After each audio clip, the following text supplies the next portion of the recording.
Now, Kathy Wilson joins me on the program today. Kathy is a long-time supporter and fundraiser for Orphans Aid International and was also part of the team that climbed to Everest Base Camp last year. Hi, Kathy. Welcome to the program. Hi. Hi, thank you for having me. Now, how long have you been a supporter of Orphans Aid International? Well, I probably met Sue not long after she started Orphans Aid 20 years ago. She started it out of Invercargill, and so we've been a supporter since way back then. I was just inspired that she was a mum with young kids just like me, but she saw a need, and what she has done in this period of time is just phenomenal. So, I couldn't do what she did, but I can get behind her, and that was what I could do. So, yeah. Like a good Kiwi, get him behind. Yeah, get him behind. Good on you. Now, Yeah. you climbed to Everest Base Camp. You were there with a couple of my workmates, Caleb and Bjorn. How was it Yeah. experience for you doing that? How incredible. Oh, it was phenomenal, just mind blowing. Like I love hiking and all that, the outdoors and stuff, but this was probably next level. Yeah. Just incredible scenery, incredibly challenging. I was a little bit affected by the altitude, but still managed to make it with a bit of help from my friends and a horse. But yeah, a great team to do it with, and such an awesome cause. Like, a way of combining two loves in one hit. So yeah, why not? I would imagine it was quite emotional when you finally got there to base camp, was it?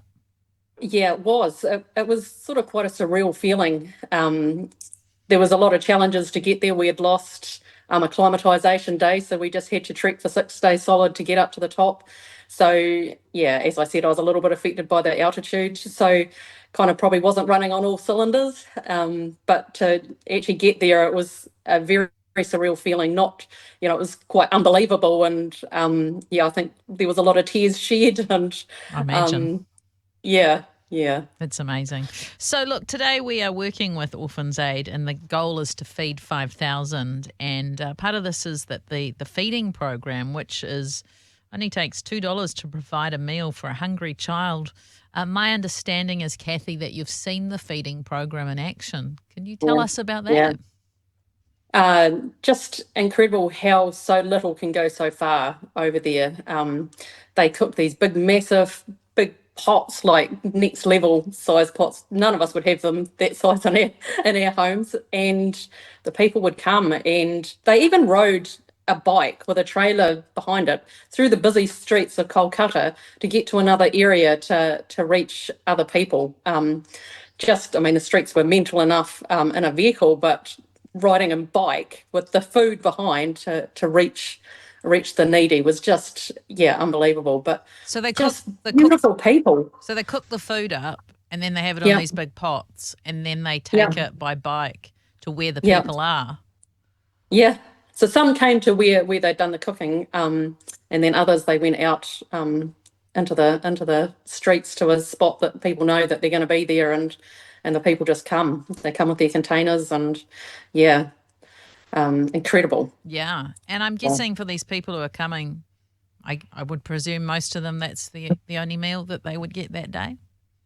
Quite probably, yeah, yeah, very humbling. But the thing that I noticed was, most people they weren't wanting a hand out.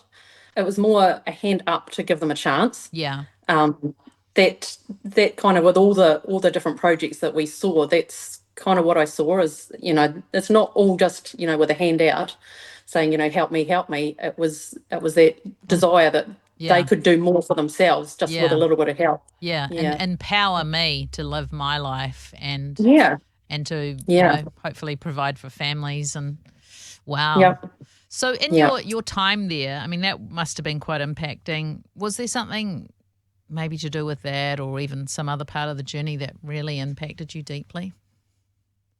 I think it was just the whole overall experience of seeing it firsthand. Um, you know, Here in New Zealand, we're very blessed. Yes, there is struggle and there is poverty and but over there it was just so next level. Just it's very hard to comprehend, very hard to even describe until you see it. Just Mm. how deep that poverty, that depravity, it's really depravity is. But seeing that they all still, there was a trigger of hope within them, that there was more, that they, there was more to life than this. And just seeing the impact that a little could make. Probably like one thing, the problem is so massive. There's millions in many countries that you kind of go, well, how can we even make a difference? We're not even touching the surface. But I'm just an individual person. You're an individual person.